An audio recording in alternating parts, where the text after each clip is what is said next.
ولا تموتن إلا وأنتم مسلمون يا أيها الناس اتقوا ربكم الذي خلقكم من نفس واحدة وخلق منها زوجها بث منهما رجالا كثيرا ونساء واتقوا الله الذي تساءلون به والأرحام إن الله كان عليكم رقيبا يا أيها الذين آمنوا اتقوا الله وقولوا قولا سديدا يصلح لكم أعمالكم ويغفر لكم ذنوبكم ومن يطع الله ورسوله فقد فاز فوزا عظيما أما بعد فإن خير الحديث كتاب الله وخير الهدي هدي محمد صلى الله عليه وسلم وشر الأمور محدثاتها وكل محدثة بدعة وكل بدعة ضلالة وكل ضلالة في النار والقرآن المجيد بل عجبوا أن جاءهم منذر منهم فقال الكافرون هذا شيء عجيب أعوذ بالله من الشيطان الرجيم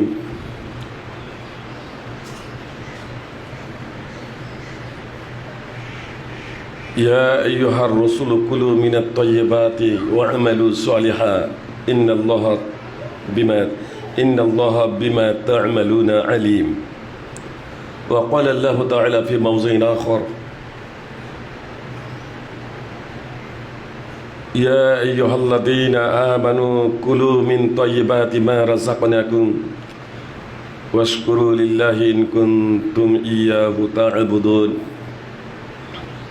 وقال النبي صلى الله عليه وسلم إن الله طيب لا يقبل إلا طيبا সুপ্রিয় ভাই আপনাদের জানাই আন্তরিক শুভেচ্ছা ও অভিনন্দন।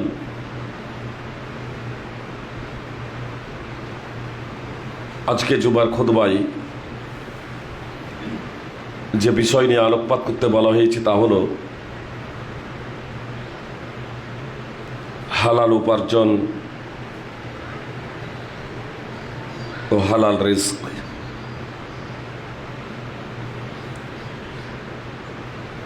হালাল উপার্জন ইসলামে একটি গুরুত্বপূর্ণ বিষয়, হালাল রিজক একটি গুরুত্বপূর্ণ বিষয়। তার কারণ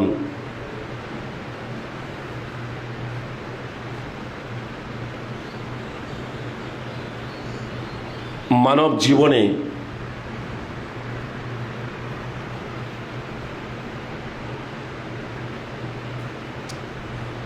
শরীরটাকে সচল রাখার লক্ষ্য এবং উদ্দেশ্যে রিজকের প্রয়োজন হয়, খাদ্যের প্রয়োজন হয়, আর তার জন্যই উপার্জনের প্রয়োজন হয়।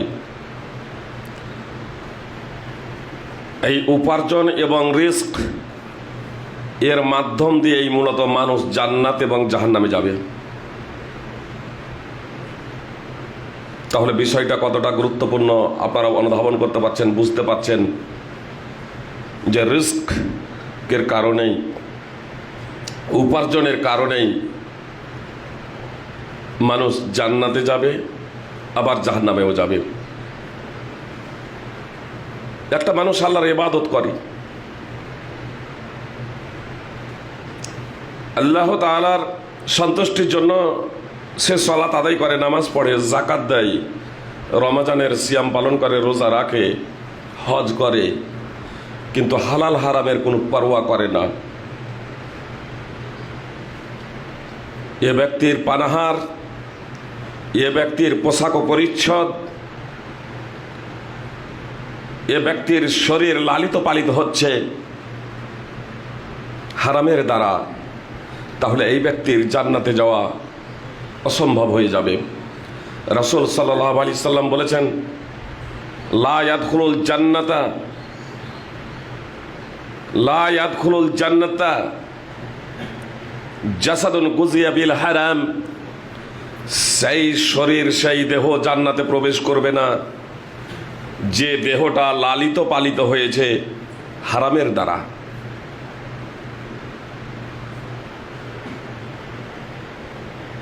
রাসূল সাল্লাল্লাহু আলাইহি সাল্লাম বলেছেন ইন্নাল্লাহ তাইয়্যিব লা ইয়াকবালু ইল্লা তাইয়্যিবা, নিশ্চয় আল্লাহ তাআলা পবিত্র, তিনি পবিত্র বস্তু ছাড়াও অন্য কিছু গ্রহণ করেন না। রাসূল সাল্লাল্লাহু আলাইহি ওয়াসাল্লাম বলছেন যে এজন্যই আল্লাহ তাআলা নবীদেরকে যে নির্দেশ দিয়েছিলেন সেই নির্দেশই ঈমানদারদেরকে দিয়েছেন। আল্লাহ তাআলা পবিত্র কোরআনে বলেন, ইয়া আইয়ুহা রাসূল কুলু মিনাত তাইয়্যিবাতি ওয়া'মালু সালিহা ইন্নাল্লাহা বিমা তা'মালুনা আলিম। হে রাসূলগণ, তোমরা পবিত্র রিস্ক গ্রহণ করো, তোমরা পবিত্র খাদ্য ভক্ষণ করো এবং সৎ কর্ম করো, নিশ্চয় তোমরা যা কিছু করছো আল্লাহ তাআলা সব জানছেন। সূরা মুমিনুন 23 নম্বর সূরার 51 নম্বর আয়াত। আল্লাহ তাআলা নবী রাসূলদেরকে নির্দেশ দিচ্ছেন যে হে নবী রাসূল, তোমরা পবিত্র খাদ্য খাও, হালাল বৈধ খাদ্য খাও এবং সৎ কর্ম করো, শরীয়ত সম্মত কর্ম করো, নিশ্চয়ই তোমরা যা কিছু করো আল্লাহ তাআলা সব কিছু জানেন। আল্লাহ তাআলা ঈমানদারদেরকেও সেই নির্দেশ দিয়েছেন, ইয়া আইয়ুহাল্লাযীনা আমানু কুলু মিন তাইয়্যিবাতি মা রাযাকনাকুম। হে ঈমানদারগণ, আল্লাহ বলছেন হে ঈমানদারগণ, অর্থাৎ হে মুসলমানেরা, আমি তোমাদেরকে যে রিস্ক দিয়েছি সেই পবিত্র রিস্ক থেকে, হালাল বৈধ রিস্ক থেকে তোমরা আহার করো, ভক্ষণ করো। ওয়াশকুরু লিল্লাহ, এবং আল্লাহ তাআলার শুকরিয়া আদায় করো, আল্লাহ তাআলার কৃতজ্ঞতা প্রকাশ করো।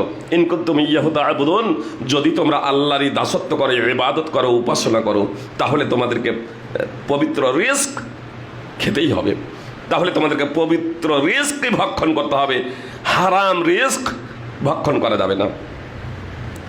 সূরা বাকারা 2 নম্বর সূরার 172 নম্বর আয়াত।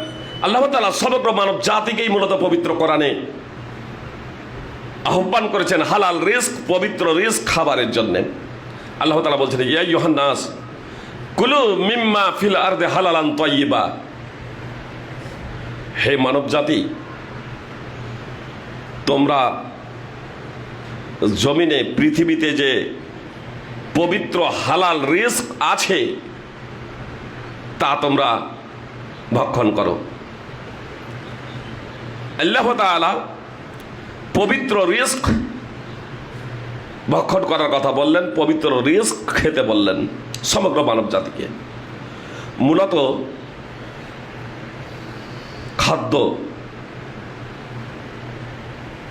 খাদ্যদ্রব্য তথা ভক্ষণীয় বস্তু বৈধ হওয়ার জন্য দুটি শর্ত আল্লাহ তাআলা উল্লেখ করেছেন, হালাল এবং তাইয়্যিব।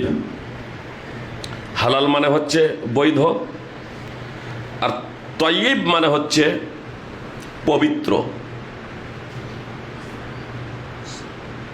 স্বাদযুক্ত, সুস্বাদু, লোভনীয়। তাহলে বৈধ হওয়া চাই, সাথে সাথে পবিত্র হওয়া চাই।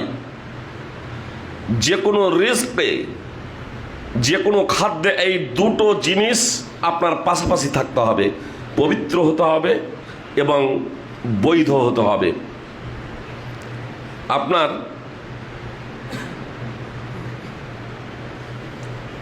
বিভিন্ন ধরনের ফলমূল, আপনার আম, জাম, কাঁঠাল ইত্যাদি পবিত্র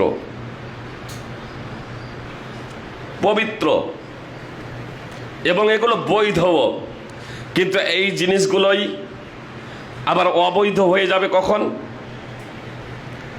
হালাল জিনিস হালাল অবৈধ হয়ে যাবে। তাইয়্যিবের ব্যাখ্যা প্রদান করতে গিয়ে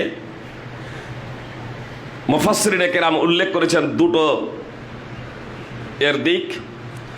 একটা হচ্ছে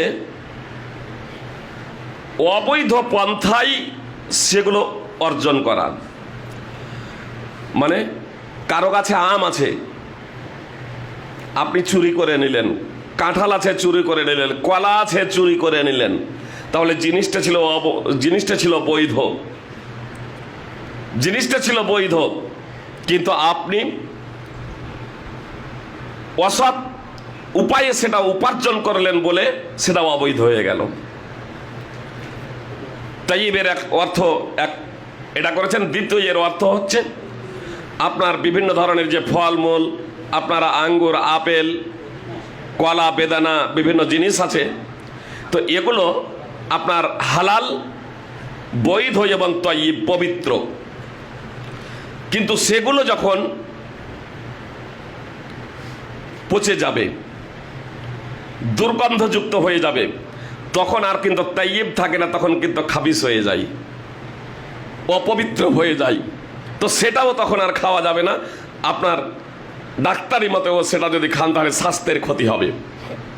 আল্লাহ তাআলা পবিত্র কোরআনে মুহাম্মদ সাল্লাল্লাহু আলাইহি সাল্লামের অনেকগুলো বৈশিষ্ট্য বর্ণনা করেছেন, গুণাবলী বর্ণনা করেছেন। তার মধ্যে অন্যতম দুটি গুণ উল্লেখ করেছেন। ওয়া ইউহিল্লু লাহুমুত তাইয়্যিবাত ওয়া ইউহাররিমু আলাইহিমুল খাবাইস।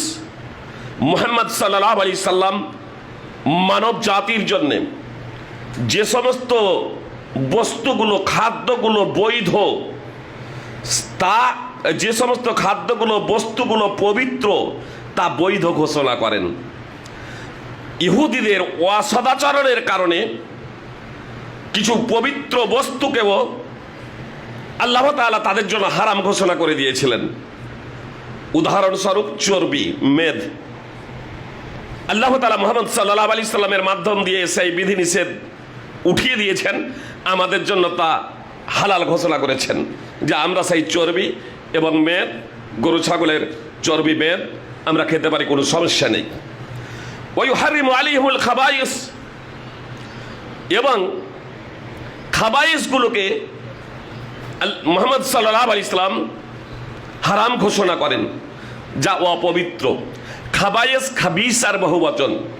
খাবিসা অর্থ হলো এমন বস্তু, এমন জিনিস যা ক্ষতিকর। কথা খুব মনোযোগ দিয়ে শুনবেন। খাবাইস খাবিসার বহুবচন। মুহাম্মদ সাল্লাল্লাহু আলাইহি সাল্লামের, মুহাম্মদ সাল্লাল্লাহু আলাইহি সাল্লামের নাম নিলে আপনারা মনে মনে সাল্লাল্লাহু আলাইহি সাল্লাম বলবেন। মুহাম্মদ সাল্লাল্লাহু আলাইহি সাল্লামের গুণাবলী আল্লাহ তাআলা বর্ণনা করলেন যে তিনি মানব জাতির কল্যাণার্থে যা অপবিত্র, খাবিসা অর্থাৎ যা ক্ষতিকর, স্বাস্থ্যের জন্য, মন মানসিকতার জন্য, দেহের জন্য, মন মানসিকতার জন্য যা ক্ষতিকর, খাবায়েস খাবিসা, তা হারাম ঘোষণা করেন, অবৈধ ঘোষণা করেন। সূরা আরাফ 7 নম্বর সূরার 157 নম্বর আয়াত। খাবিসা তথা খাবায়েস কি? আপনার জর্দা, খৈনি, গোল, বিড়ি, সিগারেট। সুপ্রিয় ভ্রাতৃবৃন্দ, হুজুর খাচ্ছে বলে এটা ভাববেন না যে মনে হয় এটা হালাল। বলবেন যে আবার ফেজি সাহেব হয়তো খাই, যেহেতু হারাম এজন্য খাই না। জি,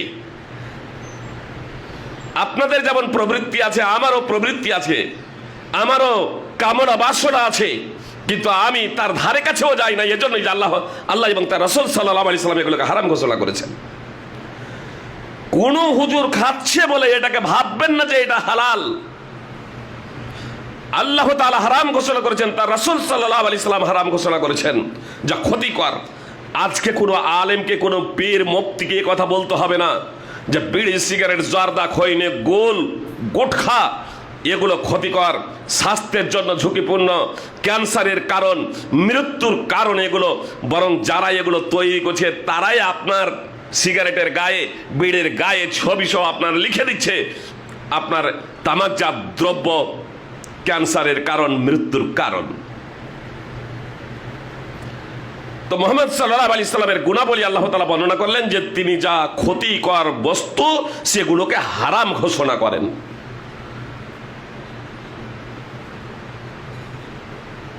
হালাল উপার্জন, এটা পবিত্র কোরআনে বহু জায়গাতে আল্লাহ তাআলা বলেছেন। 5 ওয়াক্তের নামাজ অপরিহার্য। আপনার 5 ওয়াক্তের নামাজ পড়তে প্রায় 1 ঘন্টা সময় লাগবে। 24 ঘন্টার মধ্যে দিনে রাতে আল্লাহ তাআলা 1 ঘন্টা প্রায়, মানে 5 ওয়াক্তের নামাজের জন্য যে সময় 1 ঘন্টা বা 1 ঘন্টা 10 মিনিট, এটা আমার আপনার জন্য আল্লাহ তাআলা অপরিহার্য করে দিয়েছেন। আরও বিভিন্ন নামাজ আছে, চাস্তের নামাজ আছে, ইশরাকের নামাজ আছে, তাহাজ্জুদের নামাজ আছে, বিভিন্ন ধরনের নামাজ আছে। তো আল্লাহ তাআলা তাহাজ্জুদের নামাজের বিশেষ বৈশিষ্ট্য বর্ণনা করেছেন, বিশেষ বৈশিষ্ট্য তাহাজ্জুদের নামাজের বিশেষ ফজিলত এবং মর্যাদা বর্ণনা করেছেন। রাসূল সাল্লাল্লাহু আলাইহি ওয়াসাল্লাম তাহাজ্জুদের নামাজের বিশেষ ফজিলত এবং মর্যাদা বর্ণনা করেছেন, কিন্তু আল্লাহ তাআলা তাহাজ্জুদের নামাজকে অপরিহার্য করে দেননি। কেন অপরিহার্য করেননি জানেন? আল্লাহ তাআলা বলছেন, তোমাদের মধ্যে কেউ অসুস্থ হয়, আবার তোমাদের মধ্যে কেউ পৃথিবীতে ভ্রমণ করে, ওয়া আখারুনা ইয়াদরিবুনা ফিল আরদি ইয়াবতাগুনা মিন ফাদলিল্লাহ, আবার তোমাদের মধ্যে কেউ পৃথিবীতে ভ্রমণ করে আল্লাহ তাআলার অনুগ্রহ সন্ধানে, অর্থাৎ ব্যবসা বাণিজ্যের জন্য তারা পৃথিবীতে সফর করে। তো ব্যবসা বাণিজ্যের জন্য, জীবিকা উপার্জনের জন্য, রোজগারের জন্য পৃথিবীতে যে সফর করবে, পৃথিবীতে যে ভ্রমণ করবে, জীবিকার জন্য তারা পৃথিবীতে যে তারা ছোটাছুটি করবে, এই পৃথিবীতে ছোটাছুটি করতে গিয়ে তারা ক্লান্ত হয়ে যাবে, শ্রান্ত হয়ে যাবে, আবার কেউ জিহাদ করবে। তিনটি কারণে আল্লাহ তাআলা আপনার তিনটি কারণে আল্লাহ তাআলা আপনার রাত্রের নামাজকে আপনার ফরজ করেননি, ছেড়ে দিয়েছেন মুস্তাহাব। আপনি কন্টিনিউ করেন বা কন্টিনিউ না করেন, আপনি সর্বনিম্ন যদি বলেন যে 2 রাকাত পড়বো কখনো কখনো, সেটাও আপনার জন্য অনুমোদন রয়েছে, ইনশাল্লাহ আপনি সেই ফজিলত আপনি পাবেন। আর কেউ যদি মুহাম্মদ সাল্লাল্লাহু আলাইহি সাল্লামের সুন্নাতকে অনুসরণ করবো মনে করেন, তাহলে আপনার বেতর সহ 11 রাকাত আপনারা আদায় করবেন, কিন্তু এটা আবশ্যিক নয়। সাধারণভাবে সারা বছর এটা আপনার জন্য আবশ্যিক নয়। আল্লাহ তাআলা বলছেন, ওয়া আখারুনা ইয়াদরিবুনা ফিল আরদি ইয়াবতাগুনা মিন ফাদলিল্লাহ, কিছু মানুষ পৃথিবীতে ভ্রমণ করবে জীবিকা উপার্জনের জন্য, রোজগারের জন্য, এক দেশ থেকে, এক গ্রাম থেকে অন্য গ্রাম, একটা ব্লক থেকে, একটা জেলা থেকে অন্য জেলা, একটা রাজ্য থেকে অন্য রাজ্য, একটা দেশ থেকে অন্য দেশ, এইভাবে তারা জীবিকা উপার্জনের জন্য, ব্যবসা বাণিজ্যের জন্য তারা ভ্রমণ করবে, আর তাতে তারা ক্লান্ত শ্রান্ত হয়ে যাবে। আল্লাহ যদি ফরজ করে দিতেন আমাদের জন্য সেটা কষ্টদায়ক হয়ে যেত, তো আল্লাহ তাআলা এত অনুগ্রহশীল আমাদের প্রতি, যা আমাদের জন্য তা অপরিহার্য করে দেননি। আল্লাহ তাআলা বলছেন, ফাইদা কুজিয়াতিস সালাতু ফান্তাশিরু ফিল আরদ, ফাইদা কুজিয়াতিস সালাতু ফান্তাশিরু ফিল আরদি ওয়াবতাগু মিন ফাদলিল্লাহ। জুমার প্রেক্ষাপটে এই আয়াত অবতীর্ণ হয়েছে, সূরা জুমার আয়াত এটি। আল্লাহ তাআলা বলছেন, যখন জুমার সালাত, যখন এখানে বিশেষ একটা প্রেক্ষাপটে জুমার বলা হয়েছে, শুধু জুমা বলে নয়, আপনার অন্যান্য নামাজের ক্ষেত্রেও এটা প্রযোজ্য। আপনার যখন নামাজ যখন কমপ্লিট যখন হয়ে যাবে, নামাজ যখন আদায় করা হয়ে যাবে, তখন তোমরা জমিনের বুকে ছড়িয়ে পড়ো, তখন তোমরা পৃথিবীতে ছড়িয়ে পড়ো। ওয়াবতাগু মিন ফাদলিল্লাহ, আল্লাহ তাআলার অনুগ্রহ সন্ধানে, অর্থাৎ রিস্ক সন্ধানে, রুজির সন্ধানে আমাকে আপনাকে ছড়িয়ে যেতে বলছেন আল্লাহ তাআলা।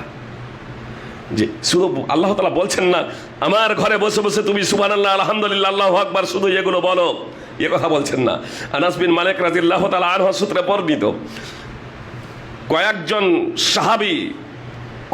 সাহাবী আল্লাহ রাসূল সাল্লাল্লাহু আলাইহি সাল্লামের অর্ধাঙ্গিনীদের কাছে এসে জিজ্ঞেস করেছিল আল্লাহ রাসূল সাল্লাল্লাহু আলাইহি সাল্লামের ইবাদত প্রসঙ্গে।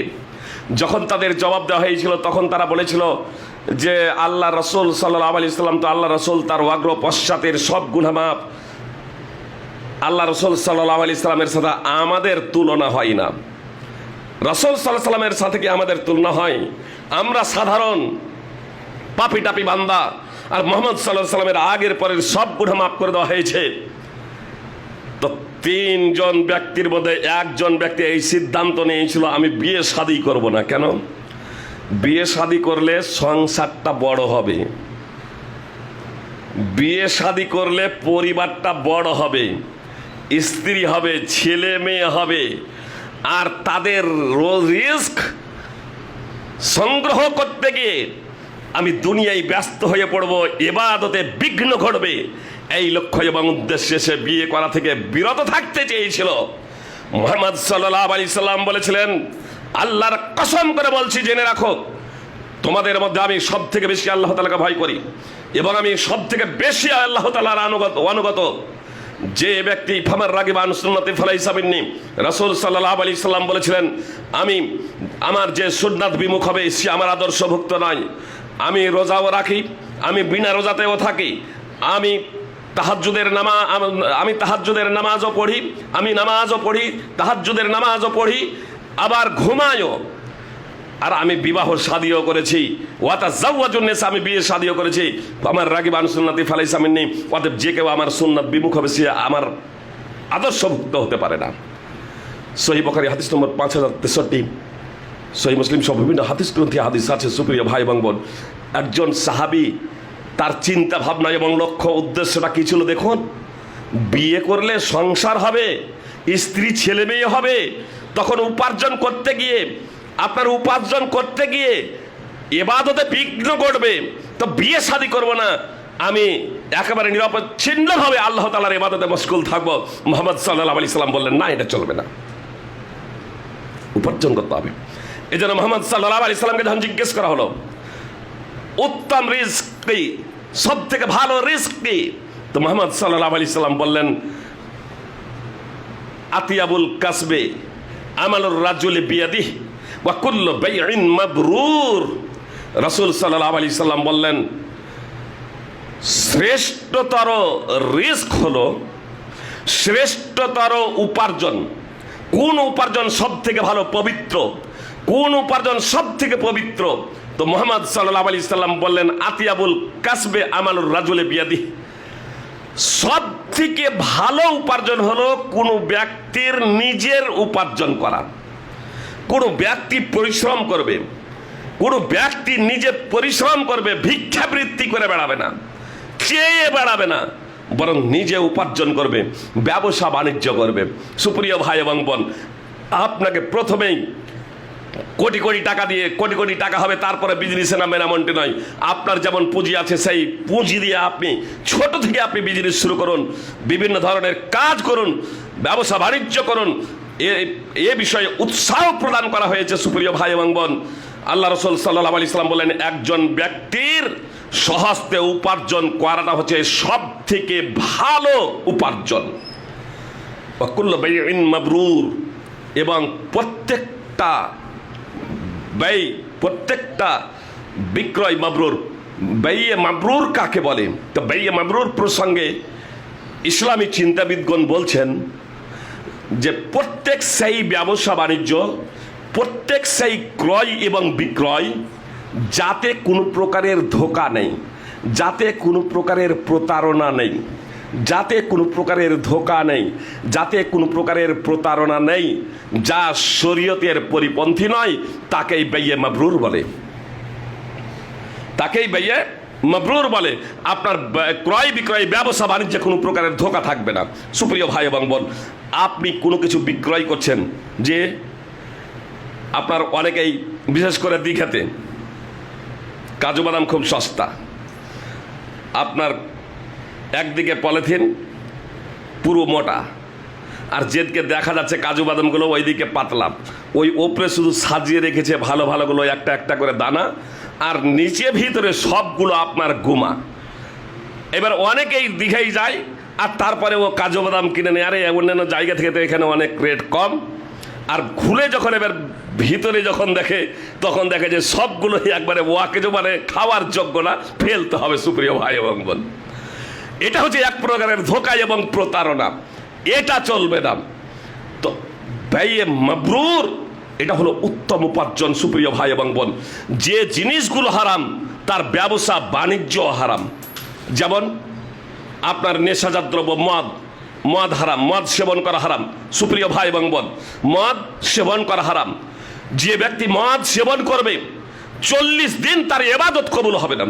যে ব্যক্তি মদ সেবন করবে, নেশাজাত দ্রব্য সেবন করবে, আর তার পাকস্থলীতে যদি নেশাজাত দ্রব্যের যদি ছিটে পড়া থেকে থাকে, 40 দিন তার ইবাদত কবুল হবে না। সুপ্রিয় ভাই এবং বোন, রাসূল সাল্লাল্লাহু আলাইহি সাল্লাম স্পষ্টভাবে বলেছেন, একবার তওবা করলো আল্লাহ ক্ষমা করলেন, দ্বিতীয়বার তওবা করলো আল্লাহ ক্ষমা করলেন, তৃতীয়বার তওবা করলো আল্লাহ ক্ষমা করলেন, চতুর্থবার আবার যদি মদ সেবন করে, নেশাদার দ্রব্য সেবন করে, রাসূল সাল্লাল্লাহু আলাইহি সাল্লাম বলছেন আল্লাহ তাআলার জন্য অপরিহার্য হয়ে যায় যে তাকে জাহান্নামীদের পুষ খাওয়াবেন। সুনান আবি দাউদের হাদিস এবং ইমাম বাইহাকির হাদিস। এজন্য আমাদেরকে নেশাজাত দ্রব্য সেবন করা থেকে বিরত থাকতে হবে। শুধু নিজেই নেশাজাত দ্রব্য সেবন করা থেকে বিরত থাকবো এমনটি নয়, বরং নেশাজাত দ্রব্য বিক্রয় করাটাও অবৈধ। নেশাজাত দ্রব্য বিক্রয় করাটাও অবৈধ। শুধু আপনার মদ শুধু না, আপনার শুধু হিরোইন না, আপনার শুধু গাঁজা না, আপনার বিড়ি, সিগারেট, গুল, জর্দা, খৈনি এগুলো বিক্রয় করা থেকেও আমাদেরকে বিরত থাকতে হবে। তাবিজ ব্যবহার করা অবৈধ, তাবিজ ব্যবহার করা শিরক, তো তা বিক্রয় করাবো শিরক। জি, তা বিক্রয় করাবো শিরক। আপনার লটারি জুয়া হারাম, তা বিক্রয় করাবো হারাম। শুধু তাই নয়, কেউ আপনাকে জিজ্ঞেস করছে, ভাই এখানে মদ কোন দোকানে পাওয়া যাবে? আপনি মদ খান না, আপনি মদ বিক্রয়ও করেন না, আপনি বলছেন ওই দোকানটাই মদ পাওয়া যাবে, এই দিকে নির্দেশনা দেওয়া এটাও হারাম। সুপ্রিয় ভাই এবং বোন, এজন্য আমাদেরকে সতর্ক হতে হবে। বলবেন ফাইজি সাহেব, যদি আমরা ওই হারাম জিনিসের কারবার না করি, হারাম জিনিসের ব্যবসা বাণিজ্য না করি, তাহলে তা আমাদের উপার্জন কমে যাবে, আমাদের লাভ কমে যাবে। সুপ্রিয় ভাই এবং বোন, এটা শয়তানের পক্ষ থেকে একটা হচ্ছে আমাদেরকে কুমন্ত্রণা, আমাদেরকে শয়তান কুমন্ত্রণা দিচ্ছে, তার জালে, তার ফাঁদে ফেলার জন্যে নানা ধরনের সে আমাদেরকে সুড়সুড়ি দেবে। আমাদেরকে সতর্ক থাকতে হবে। সুপ্রিয় ভাই এবং বোন, আল্লাহ রসুল সাল্লাল্লাহু আলাইহি সাল্লাম একদা ইবনে আব্বাস রাদিয়াল্লাহু তাআলা আনহু সূত্রে বর্ণিত, আল্লাহ রসুল সাল্লাল্লাহু আলাইহি সাল্লাম একদা ইবনে আব্বাসকে বললেন, হে তরুণ, আমি তোমাকে কিছু বাক্য শিখিয়ে দিচ্ছি, শোনো। ইফাজিল্লাহ, আল্লাহর দ্বীনের তুমি হেফাজত করো, আল্লাহর বিধিনিষেধের তুমি হেফাজত করো। ইয়াহফাজকাল্লাহ, আল্লাহ তোমার হেফাজত করবেন, আল্লাহ তোমার হেফাজত করবেন। আল্লাহর দ্বীনের তুমি সাহায্য করো, আল্লাহর দ্বীনকে তুমি বাস্তবায়িত করো, আল্লাহকে তুমি তোমার নিকটেই পাবে। মানে আল্লাহর সাহায্য সহযোগিতা তোমার উপরে বর্ষিত হবে, আল্লাহর রহমত তোমার উপরে বর্ষিত হবে। জেনে রাখো, আল্লাহ রসুল সাল্লাল্লাহু আলাইহি ওয়াসাল্লাম, আর আল্লাহ রসুল সাল্লাল্লাহু আলাইহি ওয়াসাল্লাম ইবনে আব্বাসকে বলছেন, যখন তুমি কোনো কিছু চাইবে তখন আল্লাহর কাছেই চাইবে, আর যখন সাহায্য চাইবে তো আল্লাহর কাছেই সাহায্য চাইবে। জেনে রাখো, তোমার মোকাদ্দারে যা লেখা নাই, তোমার মোকাদ্দারে যা লেখা নাই, ভাগ্যে যা লেখা নাই, সারা পৃথিবীর মানুষ একত্রিত হয়ে তোমার যদি সামান্যতম উপকার করব মনে করে, তাহলে তোমার ভাগ্যের বাইরে কিছুই করতে পারবে না। আর সারা পৃথিবীর মানুষ একত্রিত হয়ে, সারা পৃথিবীর মানুষ সমবেত হয়ে যদি তোমার এমন ক্ষতি করব মনে করে যা তোমার ভাগ্যে লেখা নাই, তাহলে তারা করতে পারবে না। সুনানে তিরমিজি হাদিস নম্বর 2516, মুসনাদ আহমদেও হাদিস আছে। সুপ্রিয় ভাই এবং বোন, তাহলে হারাম পথে আমাদের পা বাড়ানোর প্রয়োজন কি? মাতৃ জঠরে যেদিন আমরা ছিলাম, যেদিন আমাদের বয়স হয়েছিল 120 দিন, মুহাম্মদ সাল্লাল্লাহু আলাইহি সাল্লাম বলেছেন, সেই দিনই আল্লাহ তাআলা একজন মালাক, একজন ফেরেশতাকে পাঠিয়ে আমাদের রিজক লিখে দিয়েছেন। আপনি কতটা রিজক ভোগ করবেন এই পার্থিব জগতে, এটা আল্লাহ তাআলা মালাক দ্বারা, ফেরেশতা দ্বারা লিখে দিয়েছেন। আপনি যদি ধৈর্য ধারণ করি, বৈধ পদ্ধতিতে সেই রিজক আসবে, আর আপনি যদি ধৈর্য ধারণ না করি, তাহলে অবৈধ পদ্ধতিতে রিজক সেটা আসবে, ততটাই আসবে যতটা আপনার ভাগ্যে লেখা আছে।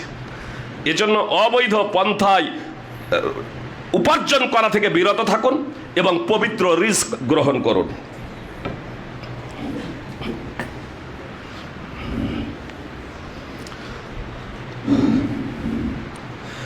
আলহামদুলিল্লাহ, ওয়াসসালাতু ওয়াসসালামু আলা রাসূলিল্লাহ, আম্মা বা'দ, ফাআউযু বিল্লাহি মিনাশ শাইতানির রাজীম।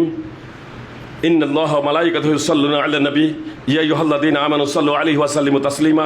আল্লাহুম্মা সাল্লি আলা মুহাম্মাদ ওয়া আলা আলি মুহাম্মাদ কামা সাল্লাইতা আলা ইব্রাহিম ওয়া আলা আলি ইব্রাহিম ইন্নাকা হামিদুম মাজিদ। আল্লাহুম্মা বারিক আলা মুহাম্মাদ ওয়া আলা আলি মুহাম্মাদ কামা বারাকতা আলা ইব্রাহিম ওয়া আলা আলি ইব্রাহিম ইন্নাকা হামিদুম মাজিদ। সুপ্রিয় ভাই এবং বোন, হালাল উপার্জন তথা পবিত্র রিজক প্রসঙ্গে, হালাল রিজক প্রসঙ্গে পবিত্র কোরআন এবং সুন্নায় বহু আয়াত এবং হাদিস রয়েছে। খুতবার টাইম যেহেতু অতীব সংক্ষিপ্ত, এই জন্য বিস্তারিত ব্যাখ্যা বিশ্লেষণ দেওয়া সম্ভব নয়। আমি শুধু আপনাদের এতটুকু বলতে চাই যে বাহ্যিকভাবে, বাহ্যিক দৃষ্টিতে মনে হচ্ছে যেন সুদ কারবারটা লাভজনক কারবার, সুদী কারবারটা লাভজনক কারবার। কিন্তু আজ ইউরোপের দিকে তাকান, অনেক ব্যাংক দেউলিয়া হয়ে গেছে, অনেক ব্যক্তি দেউলিয়া হয়ে গেছে, অনেক কোটিপতিরা আজকে দেশ ছাড়া হয়ে আছে। বাস্তবিকই আল্লাহ তাআলা বলেছেন, ওয়াহাল্লাল্লাহুল বাইয়া ওয়া হাররামার রিবা। আল্লাহ তাআলা ব্যবসা বাণিজ্যকে বৃদ্ধি করেন, এবং সুদকে মিটিয়ে দেন। সুপ্রিয় ভাই এবং বোন, আপনার ব্যবসা বাণিজ্য বৈধ পন্থায় যদি আপনি ব্যবসা বাণিজ্য যদি করেন, আপনি ব্যবসা বাণিজ্য করবেন, আল্লাহ তাআলা তাতে আপনার বরকত দেবেন। আর আপনি সুদের সাথে যুক্ত হবেন, সুদি কারবার করবেন, আল্লাহ তাআলা আপনার সম্পদে বরকতকে উঠিয়ে নেবেন। পরিণতি কি হবে? এই যে জীবন, এই জীবনটা শুধু এই পার্থিব জীবনই নয়, বরং জীবন হলো দুটো। একটা হলো এই পার্থিব জীবন, আর একটা হলো আখিরাতের জীবন। তার মাঝে আপনার বারজাখি জীবন। তো এই দুনিয়া এবং আখিরাত, এই দুনিয়ার জীবনটা মূলত আখিরাতের জীবনের সূচনা। আখিরাতে আপনি কেমন থাকবেন, কিভাবে জীবন যাপন করবেন, এটা নির্ভর করছে আপনার এই পার্থিব জীবন। এই পার্থিব জীবনে যদি আমি এবং আপনি আল্লাহ তাআলার নির্দেশ এবং মুহাম্মদ সাল্লাল্লাহু আলাইহি সাল্লামের নির্দেশকে মেনে চলি, আল্লাহ তাআলার আনুগত্য এবং মুহাম্মদ সাল্লাল্লাহু আলাইহি সাল্লামের আনুগত্য করি, অর্থাৎ সমস্ত ক্ষেত্রে আমরা যদি আল্লাহ এবং তার রাসূল সাল্লাল্লাহু আলাইহি সাল্লামকে মেনে নিই, তাহলে আপনার বারজাখি জীবনে তথা আখিরাতের জীবনে আমরা সুখময় জীবন যাপন করতে পারবো, আমরা শান্তি লাভ করতে পারবো, আমরা জান্নাত যেতে পারবো এবং আল্লাহ তাআলার সন্তুষ্টি অর্জনে ধন্য হব। জান্নাতে এমন জিনিস আছে সুপ্রিয় ভাই এবং বোন, পৃথিবীর কোনো মানুষের চোখ দেখেনি, কানে কেউ কোনোদিন শুনেনি, হৃদয়ে কারো কখনো কোনো কিছুই জাগেনি। এত মনোরম জিনিস আছে, এত আনন্দ উপভোগ বিনোদনের জিনিস আছে। মন যা চাইবে, ইচ্ছা যা জাগবে, আপনি শুধু তাই পাবেন। শুধু তাই নয়, সব শেষে যে ব্যক্তি জান্নাতে যাবে তাকে আল্লাহ তাআলা পৃথিবীর সমপরিমাণ দেবেন। তারপরে তাকে বলবেন যে চাও চাও, তার চাওয়া সব শেষ হয়ে যাবে। তারপরে বলবেন যে এই পৃথিবীর সমান এবং আরো 10খানা পৃথিবীর সমান তোমাকে দিয়ে দেওয়া হলো। সব শেষে শাস্তি ভোগ করার পরে যে ব্যক্তি জান্নাতে যাবে, যার ঈমান নেই, যার তাওহীদ নেই, তার জান্নাতে যাওয়ার প্রশ্নই আসে না।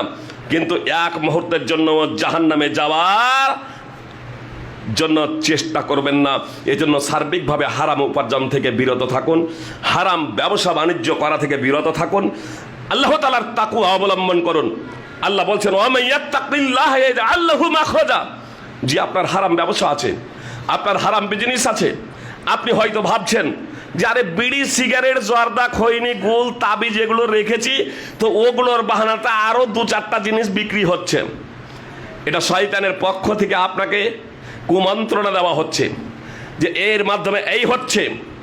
আপনি কিন্তু সেটা বুঝতে পারছেন না। আপনি হারাম জিনিস হটিয়ে দেন, পরীক্ষা আপনার জীবনে আসতে পারে, কিন্তু একটা পর্যায়ে দেখবেন যে আপনি ফলপ্রসূ হচ্ছেন, আপনি লাভবান হচ্ছেন, আপনার রিজকে বরকত হবে। সময় নেই সেই কথা বলার। বেলডাঙ্গা যদি কখনো যান, নাজির বলে একজন আছে, বুড়ুয়া মোড় থেকেই আপনার নাজির দোকান। ও হারাম শুনতে শুনতে প্রথমত এই বিষয়গুলো ছাড়তেই পারছিল না। আরে ওই গুলের কারণে তো আরো 5টা জিনিস আমার কাছে কিনতে আসছে, তো গুলটা যদি বন্ধ করে দিই তাহলে তো ওই আর খরিদ্দারটা আসবে না। বক্তব্য শুনতে শুনতে যে হারাম উপার্জন করলে, হারাম জিনিসের ব্যবসা বাণিজ্য করলেন, হারাম দ্বারা এর শরীরটা লালিত পালিত হলে জাহান্নামে যেতে হবে। সেই ব্যক্তি একটা পর্যায়ে, নাজির, গতকালকেই তার সাথে সাক্ষাৎ হয়েছিল নাজির, সেই নাজির সাহেব তিনি নিচে বলছিলেন যে একটা পর্যায়ে আমি আমার হারাম জিনিস যা ছিল একবারে টোটাল বন্ধ করে দিলাম। বিড়ি, সিগারেট, গুল, জর্দা, খৈনি থেকে নিয়ে যা ছিল যখন টোটাল বন্ধ করে দিলাম, তো বলছে আল্লাহ তাআলার অশেষ রহমত, বন্ধ করে দেওয়ার কয়েকদিন পর থেকে নিয়ে ওই জিনিসগুলো কেউ জিজ্ঞেস করে না। আর আমি যেটা ভাবছিলাম যে কাস্টমার কমে যাবে, সত্যি ওই অপদার্থ কাস্টমারগুলো কম আসে কিন্তু ওর থেকে ভালো ভালো কাস্টমার আল্লাহ তাআলা আমার দিকে ফিরিয়ে দিয়েছেন, আমাকে দিয়ে দিয়েছেন, আমার অভিমুখী করে দিয়েছেন ভালো ভালো কাস্টমার, এবং আলহামদুলিল্লাহ আমার তার থেকে ভালো উপার্জন হচ্ছে। আমার বন্ধু বান্ধব অনেকেই আছে যারা স্বয়ং বিড়ির ম্যানেজার ছিল, হারাম ব্যবসার ম্যানেজার ছিল, হারাম ব্যবসা করত, মদ ইত্যাদি, কিন্তু আলহামদুলিল্লাহ তারা সেগুলো ছেড়ে দিয়েছে। আজ বৈধ পন্থায় বৈধ উপার্জনে তারা জীবিকা নির্বাহ করছে, আলহামদুলিল্লাহ, কোনো সমস্যা নেই। কেউ মার্চেন্ট ছিল, কোম্পানি ছিল, ছেড়ে দিয়েছে কোন সমস্যা নেই। আল্লাহ বলছেন, কি বলছেন শুনুন। আল্লাহ বলছেন ওয়া ইয়াত্তাকিল্লাহ ইয়াজআল লাহু মাখরাজা, যে আল্লাহকে ভয় করে, মানে আল্লাহর জন্য যে কেউ আল্লাহ তাআলার বিধিনিষেধ মেনে চলে। আপনি হারাম ব্যবসা করছেন, হারাম জিনিস ভক্ষণ করছেন, আল্লাহর সন্তুষ্টির জন্যে, আল্লাহর ভয়ে সেগুলো থেকে আপনি বিরত হয়ে যান, আল্লাহর বিধিনিষেধকে আপনি মেনে নেন। আল্লাহ বলছেন আমি উত্তরণের পথ বের করে দেব। ওয়ারযুকহু মিন হাইসু লা ইয়াহতাসিব, আল্লাহ বলছেন এমন উৎস থেকে রিজক দিব যা সে কল্পনাও করতে পারে না। এমন উৎস থেকে আল্লাহ রিজক দেবেন যা সে কল্পনাও করতে পারে না। ওয়া মান ইয়াতাওয়াক্কাল আলাল্লাহি ফাহুয়া হাসবু, আল্লাহ বলছেন যে আল্লাহর উপরে ভরসা করে, আল্লাহর উপরে তাওয়াক্কুল করে, আল্লাহ তাআলা তার জন্য যথেষ্ট হয়ে যান।